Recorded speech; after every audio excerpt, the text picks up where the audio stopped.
আমরা তো মানুষ হতে পারিনি এখনো। এদেশের স্বাধীনতার স্থপতি বঙ্গবন্ধু শেখ মুজিবুর রহমান, তিনি স্বাধীনতার পরে কিছু কথা বলেছিলেন। তিনি বলেছিলেন, মানুষ দেশ স্বাধীন করে পায় তেলের খনি, গ্যাসের খনি, স্বর্ণের খনি, আমি পাইছি হলো চোরের খনি। আমার দোষ নাই তো, নেতা বলে গেছে। সব চাটার দল চারটা চুট্টা খাইয়া ফালায়া দেয়। চিন্তা করুন, জাতির শ্রেষ্ঠ সন্তান হলো মুক্তিযোদ্ধারা।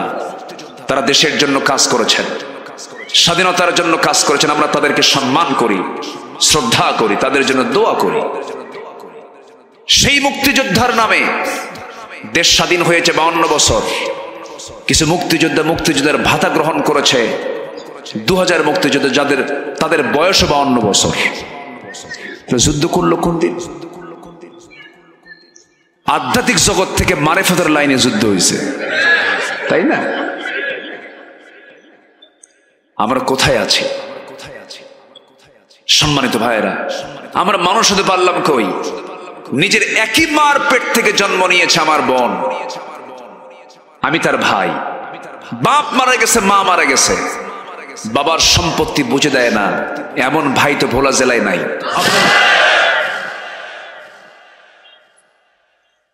মানুষ বেশি না চোর বেশি? চেয়ারম্যান সাহেব ভালো বলতে পারে, এইগুলো দরবার মাঝামাঝি করা লাগে না? 12 বছর আগে বাপ মারা গেল, বোন সম্পত্তি সেই সময় পাওয়ার কথা। এক যুগ পার হয়ে যায়, বোন লজ্জায় কিছু বলে না, কারণ মানুষ জানলে কি বলবে, সিসি করবে, ভাই বোন গন্ডগোল করে, কিছু বলতে পারে না। মাঝে মাঝে একটু চালাকি করে আবার ভাই দাওয়াতও দেয়, বোন আসো। আসলে পরে মহিষের দধি আছে না নাকি, মহিষের দধি নিয়ে আসে, বিভিন্ন মিষ্টি নিয়ে আসে, ভালো মন্দ কিছু খাওয়ায় দিয়া বোনকে কয়েকদিন, বছরে কয়েকবার দাওয়াত দিয়ে একটু পাশে বসে আবার ওয়াজও করে, বোন শোনো একটা কথা বলি, রাগ কইরো না। কাচ্চা ভাই তুই কি বলবি বল। বোন ভাবতেছে মনে হয় আমার কিছু জমাজমি বুঝাই দেবে, বলতেছে বোন রাগ কইরো না, একটা কথা বলি, কি অংশ নিলে কিন্তু ধ্বংস হয়। কি ওয়াজটা করলো দেখে, এটা কি কোরআন থেকে ওয়াজ না শয়তান থেকে ওয়াজ? অংশ নিলে ধ্বংস হয়, অথচ আল্লাহ বলতেছেন লিযযাকারি মিসলু হাযিল উনসাইন। এবং আয়াতের শেষে বলা হচ্ছে ওয়াতিলকা হুদুদুল্লাহ, আল্লাহর হক আছে, পিতামাতার হক আছে, বান্দার হক নাই। আসতে বলবেন না, বান্দার হক আছে না নাই? বান্দার হক যারা মেরে খাবে, জান্নাত তাদের জন্য কখনো হবে না। তওবার দরজা খোলা আছে না নাই? তার জন্য তওবার দরজা খোলা নাই যে বান্দার হক নষ্ট করছে, তার জন্য তওবা হবে না। তওবা কবুলের শর্ত আছে 5টা। নাম্বার 1, তওবা করতে হবে কার কাছে? ইমাম ইবনুল কাইয়িম রাহমাতুল্লাহ আলাইহি তিনি বলেছেন। নাম্বার 2 হলো তওবাকারী অনুতপ্ত হবে, তার অন্তরটা কাঁদবে, আমি ভুল করেছি। নাম্বার 3, যে গুনাহ করেছে বান্দা, ওই গুনার জীবনে করা হবে না, করবো না, আল্লাহ আমাকে মাফ করে দাও। এবং নাম্বার 4 হলো ভবিষ্যতে আমার দ্বারা কোনো বড় ধরনের কবিরা গুনাহ আমি করব না। নাম্বার 5 হলো বান্দার হক বান্দার কাছে ফেরত দেওয়ার পরে তার তওবা কবুল হবে। বান্দার হক মেরে খাওয়া লোক আছে না নাই? আসতে বলবেন না, আছে না নাই? এটার ফয়সালা হলো যার থেকে নিয়েছেন তাকে ফেরত দেওয়া, যার থেকে নেওয়া হয়েছে তাকে ফেরত দেওয়া, নচেত আল্লাহ তাকে ছাড়বেন না। আল্লাহ তুমি সবাইকে বোঝার তৌফিক দাও। সম্মানিত ভাইয়েরা, অনেক সময় হয়ে যাচ্ছে, অনেক দূর থেকে লোক এসেছেন, আমার মন চাচ্ছে আর একটু কথা বলি। আপত্তি নাই তো আপনাদের? কিন্তু কেউ তো যাচ্ছেন না বাড়িতে। বাড়ি যাবেন না আপনারা? বাড়িও যাবেন না, থাকবেন এই জায়গায়? থাকেন, আমি যাই। এত সুন্দর মানুষ, আলহামদুলিল্লাহ। আজকে যিনি সাহেবে সদর, সভাপতি, আমরা ধন্য যে এত বড় আলেমে দিনকে আমরা মাহফিলে পেয়েছি। অনেক মাহফিলের সভাপতি পাই, মোছও নাই, দাড়িও নাই, এবং যিনি সভাপতিত্ব করেন উনি মাহফিলের সভাপতি, আবার যাত্রা কমিটির সভাপতি। এরকম আছে না নাই? আজকে আমরা সব দিক থেকে সুন্দর একটি পরিবেশ পেয়েছি, বলি আলহামদুলিল্লাহ। আমাদের চেয়ারম্যান মহোদয় অত্যন্ত বিনয়ী মানুষ, তার ছেলের সঙ্গে, ওনার ছেলে কোথায়? জি আলহামদুলিল্লাহ। কথা হলো খুব বিনয়ী মানুষ, ভোলার মানুষ তো ভালো, আলহামদুলিল্লাহ। আপনার নিজেরাই তো একটা দেশ, চতুর্দিকে পানি, মাঝখানে আমি, তাই না? এটা বিচ্ছিন্ন একটা এলাকা, এত সুন্দর, তাজা তাজা মাছ ধরে খান, লাহমান তারিয়া, তাজা মাছ সব ধরে ধরে খান। এরকম তাজা মাছ খাওয়ার মানুষ ভোলা ছাড়া বাংলাদেশের কোথাও নাই। আলহামদুলিল্লাহ বলবেন না?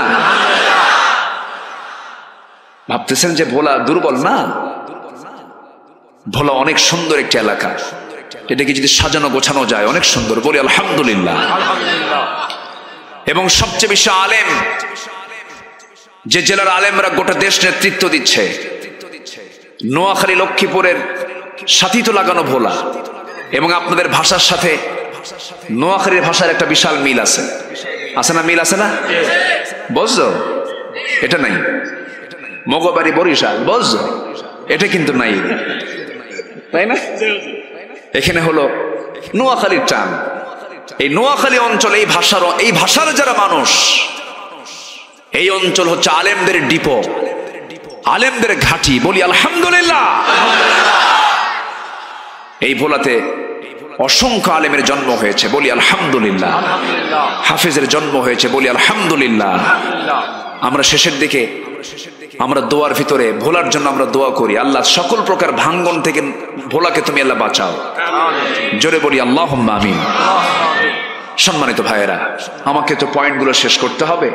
ভাবতেছি যে এত বড় মহাসমাবেশ, বিশাল সমাবেশ, অনেক দূর থেকে এসেছেন, যদি কষ্ট হয় আমি তাহলে ধীরে ধীরে শেষের দিকে চলে যাব। আর যদি একটু সময় দেন তাহলে আমি পয়েন্টগুলো আমি শেষ করে নিই। বলবো, আমি অনুমতি চাচ্ছি, অনুমতি দিচ্ছেন তো? জোরে বলি ইনশাআল্লাহ। তাহলে 1 নম্বর হলো আমরা কবিরা গুনাহগুলোকে বাদ দেব, জোরে বলি ইনশাআল্লাহ। কবিরা গুনাহ জীবনে করব না। রাজি আছি তো সবাই? সবাই রাজি আছি তো? মিথ্যা কথা বলা কি ছোট গুনাহ না বড় গুনাহ? আমার দেশে কি মিথ্যা কথা আছে? আছে, মিথ্যা কথা আছে। ফোনে সারাদিন যত কথা হয় এর মধ্যে কি মিথ্যা কথা বের হয়? মিথ্যা কথা বলা যাবে না। ওয়াকাউলু যুর, এটা হচ্ছে সবচেয়ে বড় গুনাহ। আলা উনাব্বিউকুম বিআকবারিল কাবাইর। আমার ভাইয়েরা, নাম্বার 2 হলো আল্লাহ রাব্বুল আলামিন বলেন, ওয়াল্লাযীনা ইয়াজতানিবুনা কাবাইরাল ইসমি ওয়াল ফাওয়াহিশা ওয়া ইযা মা গাযিবু হুম ইয়াগফিরুন। নাম্বার 2 হলো যখন কেউ তার উপরে ক্ষেপে যায় কিন্তু সে মাফ করে দেয় তাকে, অর্থাৎ রাগকে নিয়ন্ত্রণ করে। যে ইমানদার রাগকে নিয়ন্ত্রণ করবে না তার ইমান কখনো ঠিক থাকতে পারে না। আমাদের কাছে ফোনে প্রায় ফোন আসে, বিশেষ করে প্রবাস থেকে আমাদেরকে অনেকেই ফোন দিয়ে জিজ্ঞাসা করেন, হুজুর কাম তো একটা মার্ডার করে ফেলছে, কি কাম করছেন বলেন? হুজুর বউরে তালাক দিয়ে ফেলছে। আসে না? এরকম হয় না? খুব রাগ করে, ক্ষমার নীতি তার মধ্যে থাকে না। অথচ আল্লাহ রাব্বুল আলামিন বলছেন, ওয়াল্লাযীনা ইউনফিকুনা ফিস সাররাই ওয়াদ-দাররাই ওয়াল কাযিমিনাল গায়যা ওয়াল আফিনা আনিন নাস ওয়াল্লাহু ইউহিব্বুল মুহসিনিন। ওই সমস্ত আল্লাহ বান্দাকে আল্লাহ ভালোবাসেন যারা গোপনে প্রকাশ্যে সচ্ছল অসচ্ছল অবস্থায় যারা দান করে, এবং যারা ক্রোধকে সংবরণ করে রাগকে নিয়ন্ত্রণ করে। রেগে গেলাম তো আমার জন্য ইমানটা হুমকির সম্মুখীন হয়ে যাবে। অনেকে রাগ করে বউকে তালাক দিয়ে ফেলে, বলে হুজুর রাগ করে তালাক দিছে, তালাক কি হবে নাকি? আচ্ছা, কেউ কি মহব্বত করে বউকে তালাক দেয়? এরকম কি কখনো হয়? কে বউ রাগ করো না, শোনা এদিকে আসো, আমি না তোমার তালাক দিলাম, এরকম করে তালাক দেয় নাকি? রাগের মাথায় তো হবে। অসংখ্য পরিবার আমাদের সমাজে আছে যারা স্বামী স্ত্রীর পরিচয় দিয়ে তারা সংসার জীবন করছে, কিন্তু তালাক হয়ে গেছে, কিন্তু তাদের ওই সম্পর্ক বিয়ের সম্পর্ক না জেনার সম্পর্ক। এরকম করে বিভিন্ন জায়গায় যখন আমি ক্ষেপে যাব, রেগে যাব, ধৈর্যের পরিচয় যখন আমার মধ্যে কাজ না করবে, আমার বড় বড় গুনাহ হয়ে যাবে। এই জন্য আল্লাহ তাআলা প্রথমে বলছেন পাপ নিয়ন্ত্রণ করো, নাম্বার 2 হলো রাগকে নিয়ন্ত্রণ করো, ক্রোধকে সংবরণ করো, রাগকে নিয়ন্ত্রণ করো। যদি রেগে যাও, ক্ষমা না করো, তাহলে তুমি শেষ হয়ে যাবে, ধ্বংস হয়ে যাবে। এরপর আল্লাহ রাব্বুল আলামিন বলছেন ওয়াল্লাযীনা ইসতাজাবু লিরাব্বিহিম ওয়া আকামুস সালাহ। নাম্বার 3 হলো যারা আল্লাহর ডাকে সাড়া দেবে। কার ডাকে সাড়া দেবে? আজান যখন হয়ে যাবে তখন আমরা যত কাজ থাকুক না এখন আজান হওয়ার সঙ্গে সঙ্গে কোথায় চলে যাব? কোথায় যাব বলেন? আল্লাহ তাআলা বলছেন, হাদিসে কুদসির মধ্যে এসেছে, আমার রাসূল বলেছেন সাবআতু যিল্লুহুমুল্লাহু ফি যিল্লিহি ইয়াওমুল লা যিল্লা ইল্লা যিল্লুহু। আল্লাহ তাআলা 7 শ্রেণীকে আরশের ছায়ার নিচে স্থান দিয়ে দিবেন। এর মধ্যে 1 নম্বর শ্রেণী হলো ওই সমস্ত বান্দা যারা সঠিক বিচার করতে পেরেছে, সঠিক বিচারক যারা, ইমামুন আদিলুন। নাম্বার 2 হলো শাবুন নাশা ফি ইবাদাতিল্লাহ, ওই যুবক যে যুবকটা তার যৌবনকালটা ইবাদতে কাটায় দিয়েছে। নাম্বার 3 হলো রাজুলুন কলবুহু মুআল্লাকুম বিল মাসাজিদ, ওই সমস্ত বান্দাকে যারা দিলটা সর্বক্ষণ মসজিদের সঙ্গে লটকানো থাকে। জোরে বলে সুবহানাল্লাহ। শুধু মনে হয় মসজিদে যাব কখন, মসজিদে যাব কখন। আমি কি দোয়া করে দেব? এই লোকগুলো যে উঠে যায়, একটু বসেন। ও ভাই, এত দূর থেকে আসলাম, আপনি আমারে থুয়ে চলে যাবেন, এটা কেমন কথা? একটু বসেন না। 8-10 জন লোক উঠেছেন, আর কি উঠবেন? আমরা কি উঠবো? আর আমাদের শেষ কাজ কি হবে বলেন তো? মোনাজাত, দোয়া হবে শেষ আমাদের কাজ। যদি মাহফিলে বসে যদি মজা না পাই, কোরআন শুনে যদি আমরা তৃপ্তি না পাই, কোরআন তেলাওয়াত করে যদি দিল যদি না ভরে যায়, সেজদা দিয়ে যদি মজা না পাওয়া যায়, ভাবতে হবে দিলের ভিতরে মরিচা পড়েছে। দিলের মধ্যে কি পড়েছে? মরিচা পড়েছে। একটু বসুন না ভাই, কত সময় চলে যায়। একটু বসুন, আর একটু কথা বলি। আমি শেষের দিকে আস্তে আস্তে চলে যাব। আল্লাহ তুমি সবার বাড়ি যাওয়াটাকে তুমি আল্লাহ নিরাপদ করে দাও। জোরে বলি আমিন। বসেন। আল্লাহর ডাকে যারা সাড়া দেবে, আল্লাহ তাদেরকে নিজের হাতে পুরস্কার দিয়ে দিবেন। আল্লাহর ডাকে আমরা সাড়া দেব যখন বান্দার কানে আসবে হাইয়া আলাস সালাহ, হাইয়া আলাল ফালাহ, নামাজের দিকে আসো, কল্যাণের দিকে আসো, সেই সময় বান্দার কাজ আগে না নামাজ আগে? কাজ আগে না নামাজ আগে? আমার রাসূলকে বলা হলো আইয়ুল আমালি আহাব্বু ইলাল্লাহ, আল্লাহর কাছে কোন আমলগুলো সবচেয়ে বেশি প্রিয়? রাসূল বলে ফেললেন নাম্বার 1 হলো as-salatu ala ওয়াক্তিহা, সময় মতো নামাজ পড়া। ওয়াল্লাযীনা ইসতাজাবু লিরাব্বিহিম, আল্লাহর ডাকে যারা সাড়া দিয়ে যারা আল্লাহর দিকে ঝুঁকে পড়বে, মসজিদের দিকে চলে যাবে। আমার বন্দেগণ, যখন কোনো বান্দা আল্লাহর পথে যাওয়ার জন্য 1 হাত আগায়, আল্লাহ তার দিকে 10 হাত আগায় দেন। বান্দা যখন হেঁটে হেঁটে যায়, আল্লাহ তার দিকে দৌড়ায় দৌড়ায় যান। আল্লাহ বলছেন বান্দারে, ভালো কাজ করবি, আমি তোকে আমার প্রতিবেশী বানায়া জান্নাত দিয়ে দেব। জোরে বলে সুবহানাল্লাহ। আল্লাহর ডাকে সাড়া দেব আমরা। দুনিয়াকে তুচ্ছ মনে করব, দুনিয়ার সকল কাজকে আমরা মাইনাস করে আমরা আল্লাহর ডাকে চলে যাব। আজান শুনবা, মসজিদের দিকে চলে যাব। আল্লাহ তাআলা ওই বান্দাকে আরশ আজিমের ছায়ার মেহমান বানাবেন। জোরে কোন সুবহানাল্লাহ। আমার কি আরশ আজিমের ছায়ার মেহমান হতে চাই নাকি? আল্লাহর আরশ আজিমের ছায়ার মেহমান কি সবাই হতে চাই নাকি? যদি হতে চাই, আল্লাহর ডাকে আমরা সাড়া দেব। আল্লাহ যা বলেছেন তাই আমরা শুনব। আল্লাহর পথে থাকতে গিয়ে যদি জীবনটা দিতে হয়, জীবনটা হাসতে হাসতে দিয়ে দেব।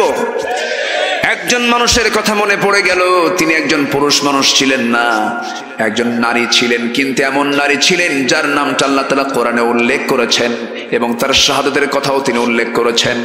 সেই মহিলাটা ছিলেন একজন কাফেরের বউ, বদমাইশের বউ, ফেরাউনের বউ। তার নাম কি বলেন?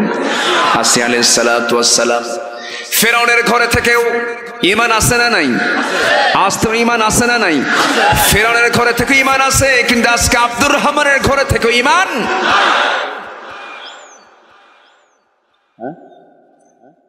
সমস্যা। এত সুন্দর মানুষ, আলহামদুলিল্লাহ। আমি খুবই আনন্দিত আজকে। মেম্বার সাহেব, আপনি আছেন তো? আলহামদুলিল্লাহ। দাড়িটা একটু ছোট হয়েছে না? দাড়িতে একটু ভিটামিন কম না? মেম্বার সাহেব, দাড়িটা বড় করে ফেলতে হবে, ঠিক আছে না? আগামী মাহফিলে তার আমরা দাড়ি বড় দেখবো ইনশাআল্লাহ। কষ্ট পেলেন? আর আপনাদের দাড়ি রাখার দরকার নাই তো, আছে তাই না? আছে তো, আমরা সবাই দাড়িওয়ালা হয়ে যাব, জোরে বলি ইনশাআল্লাহ। আসিয়া আলাইহিস সালাতু ওয়াস সালাম কাফেরের ঘরে থেকে ঈমান টিকে রেখেছেন, আর আজকে মুসলমানের ঘরে থেকে নামাজ নাই, ঠিক কি না? আসিয়া আলাইহিস সালাতু ওয়াস সালাম তাওরাত কিতাব পেলেন, কালিমা পড়লেন। ফেরাউন বলল, আসিয়া আমি তোমাকে ফার্স্ট লেডি বানালাম, আমার রাষ্ট্রের সেকেন্ড নাগরিক তুমি, আমার পরই তোমার স্থান। আচ্ছা, চেয়ারম্যানের দাম বেশি না চেয়ারম্যানের বইয়ের দাম বেশি? হ্যাঁ, ভালো করে কবেন, পাওয়ার টাকার বেশি? হ্যাঁ, আচ্ছা আমরা বইয়ের কথা কি শুনি না? আস্তে কয়, এই আমরা বইয়ের কথা শুনি না আমরা? দেন বাচ্চারাও কে শুনি, তোমার কার থেকে শুনছো? বইয়ের কথা না শুনলে কি সংসার হবে? কোন লোকটা বইয়ের কথা শোনে না বলেন? সবাই শোনে। এক রাজা প্রজাদের মাঝে ঘোষণা করছে, যে প্রজা বইয়ের কথা শুনবে না তাকে একটা করে ঘোড়া দেওয়া হবে। গোটা দেশে এরকম ধরনের লোকই খুঁজে পাওয়া যাচ্ছে না, সবাই বইয়ের কথা শোনে। আর যারা বইয়ের কথা শুনবে তাদেরকে একটা করে ডিম দেওয়া হবে। রাজ্যের সকল মানুষই বইয়ের কথা বেশি শোনে। এক বেচারে এসে বলতেছে, রাজা মশাই জীবনে আমি বইয়ের কথা শুনি নাই। রাজা খুশি হয়ে বলতেছে, ঠিক আছে তোরই তো খুঁজতেছি আমি। আস্তা বলে, যা একটা ঘোড়া নিয়ে চলে যা। যারা বইয়ের কথা শুনবে না তাদেরকে একটা করে ঘোড়া দেওয়া হবে, আর যারা বইয়ের কথা শুনবে তাদেরকে একটা করে ডিম দেওয়া হবে।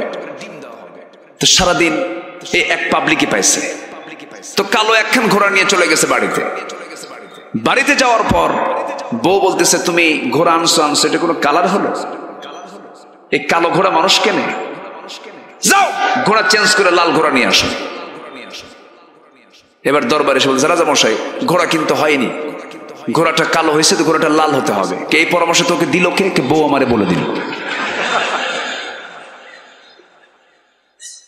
রাজা বলে, ঘোড়া থুইয়া ডিম নিয়ে যা। কি কথা কি বুঝতেছে? সন্ধ্যার সময় রাজা এখন রানীর সামনে দাঁড়ানো। রানী বলে, রাজা মশাই পেলেন কি এরকম কোন মানুষকে যে বইয়ের কথা শোনে না? পাইলাম না তো, একটা পাইছিলাম, তাও ওটাও শেষে দেখি বইয়ের কথাই শোনে। রানী বলল, রাজা মশাই তাহলে শুনুন, যারা বইয়ের কথা শুনে তাদেরকে না ঠকাইয়া, ওদেরকে একটা ডিম না দিয়া 5 কেজি করে চাল বরাদ্দ করেন। আচ্ছা ঠিক আছে, তোমার পরামর্শ গ্রহণ করা হলো। পরের দিন সকালবেলা রাজা উজিরদের নিয়ে বৈঠকে বসে বলতেছে, শোনো, আমরা যারা বইয়ের কথা শোনে তাদেরকে যে ডিম দেওয়ার সিদ্ধান্ত নিয়েছিলাম, এটা সিদ্ধান্ত চেঞ্জ করে 5 কেজি করে চাল নেওয়ার সিদ্ধান্ত নেওয়া হোক। খাদ্যমন্ত্রী বলে, রাজামশাই এই পরামর্শ আপনাকে দিল কে? বউ আমারে শিখায় দিল।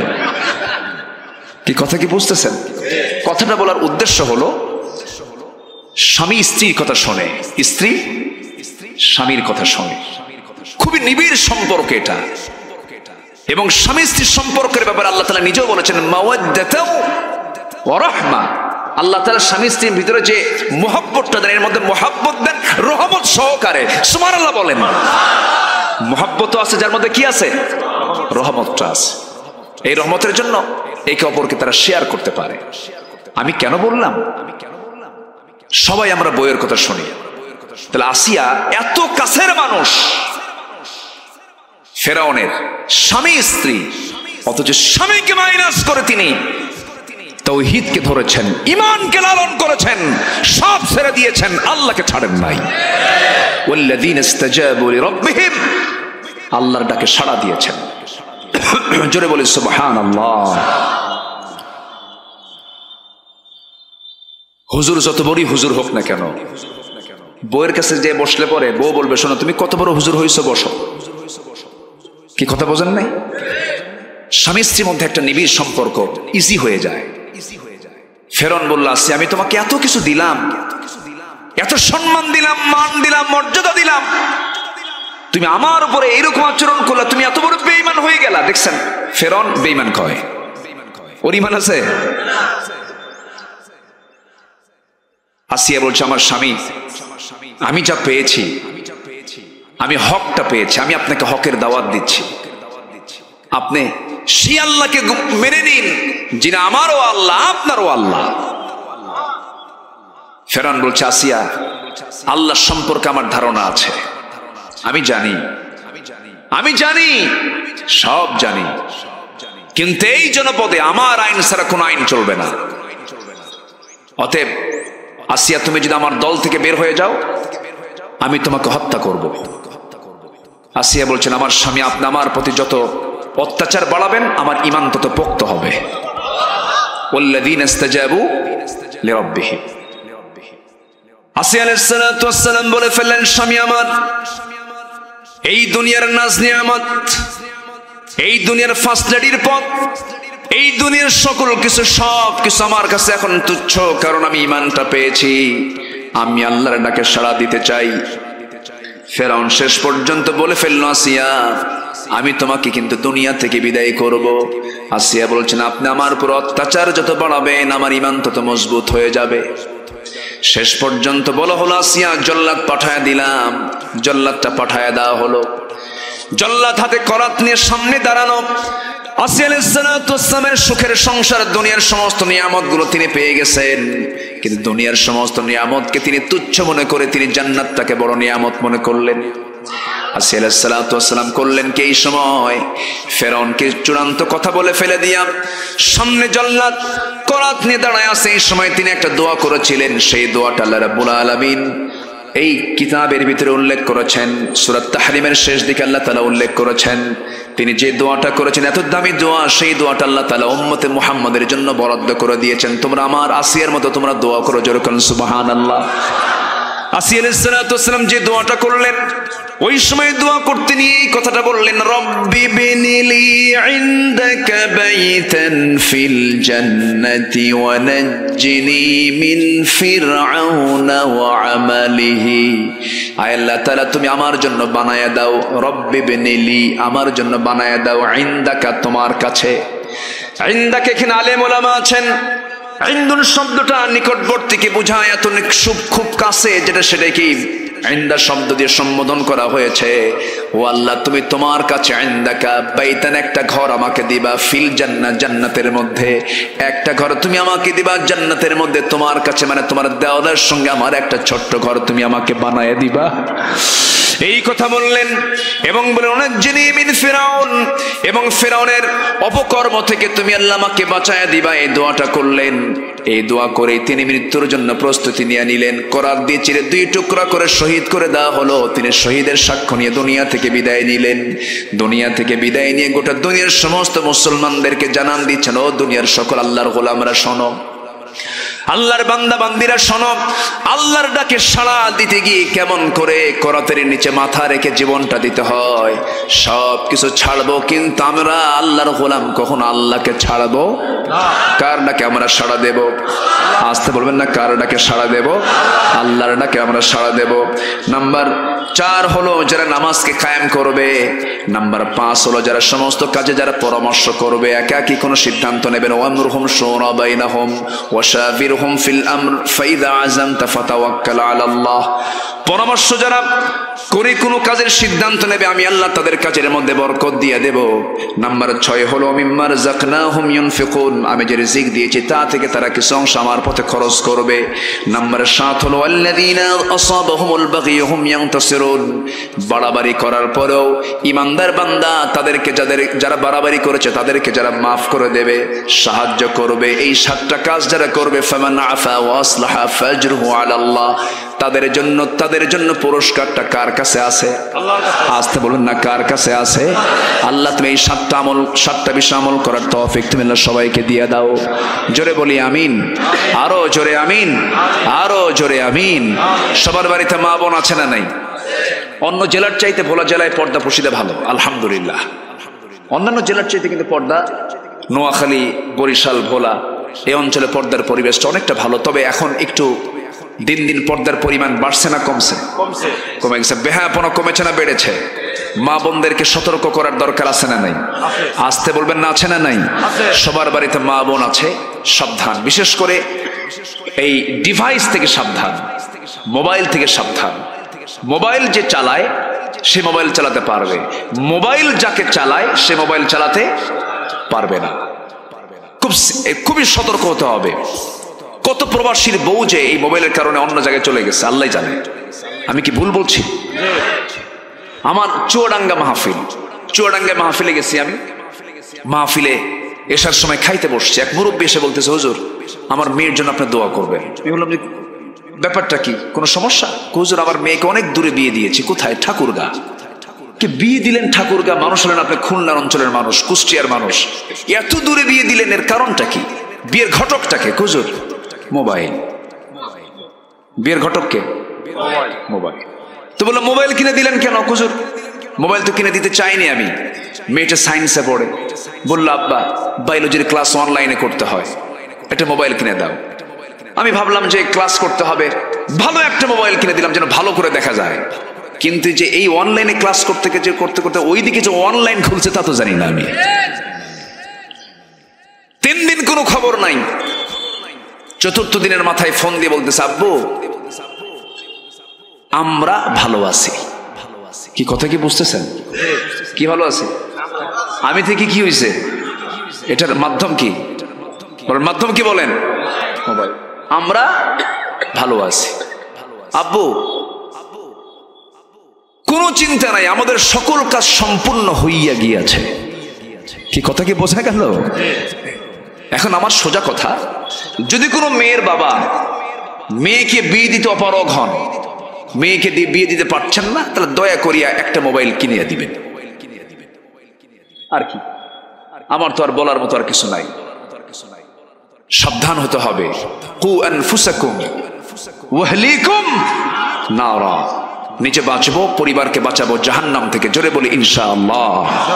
আল্লাহ তুমি সবার পরিবারকে দ্বীনের জন্য কবুল করে নাও, কোরআনের জন্য কবুল করে নাও, মাদ্রাসাকে কবুল করো, শিক্ষককে কবুল করো, ছাত্রদেরকে কবুল করো, সবাইকে দ্বীনের জন্য কবুল করে নাও। এই গ্রামের সকল সদস্যকে তুমি আল্লাহর পথে কবুল করে নাও। চেয়ারম্যান মহোদয়কে কবুল করো, সভাপতি মহোদয়কে কবুল করো, মেম্বার সাহেবকে কবুল করে নাও। সবার নাম তো আমার জানা নেই, তুমি সবাইকে কবুল করে নাও। আচ্ছা, এখানকার নাম লর্ড, আল্লাহকে সেটা কামনা করবো। আল্লাহুম্মা বারিক লানা ফি রজব ওয়া শাবান ওয়া বাল্লিগনা রমাদান। আল্লাহ যেন রমজানের সকল বরকত আল্লাহ দ্বারা আমাদেরকে জুটাইয়া দেন। জোরে বলি আল্লাহুম্মা আমিন। সবাই নামাজের মতো করে বসি, বিনয়ী হয়ে আল্লাহর কাছে চাবো। আমরা চাইবো কার কাছে? আল্লাহর কাছে। সবাই বসে পড়ি, সবাই বলি সুবহানাকা আল্লাহুম্মা ওয়া বিহামদিকা আশহাদু আল্লা ইলাহা ইল্লা আনতা আস্তাগফিরুকা ওয়া আতুবু ইলাইকা। আমরা চাইবো কার কাছে? আল্লাহর কাছে আমরা চাইবো। উস্তাদ আপনি দোয়া করেন। আমি দোয়া করি। আচ্ছা, চেয়ারম্যান সাহেব কি কথা বলেছেন? চেয়ারম্যান সাহেব কি কথা বলেছেন? একটু কথা বলুন। আচ্ছা জি, আমরা এখন দোয়ার দিকে যাব। আমরা চাইবো কার কাছে বলেন তো? আল্লাহর কাছে। কেউ যাবেন না? আমাদের চেয়ারম্যান মহোদয় আজকের মাহফিলে এসেছেন। একটা মাহফিলকে বাস্তবায়ন করতে গেলে অনেক মেহনত করতে হয়। এই মাহফিলটার সার্বিক বিষয়গুলোকে কাভার দেওয়ার জন্য চেয়ারম্যান মহোদয় অনেক মেহনত করেছেন। আল্লাহ তুমি চেয়ারম্যান মহোদয়ের এই মেহনতকে তুমি আল্লাহ কবুল করে নাও।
আমরা মুসলমান না, আমার ধর্ম ইসলাম। ইসলাম শান্তির ধর্ম, আমরা সবাই জানি। ভোলা জেলায় যে পরিমাণে ওয়াজ মাহফিল, তাফসীর মাহফিল হয়, মনে হয় অন্যান্য জেলায় সে পরিমাণ হয় না। হুজুরও বলেছে, আমরা বিভিন্নভাবে শুনি।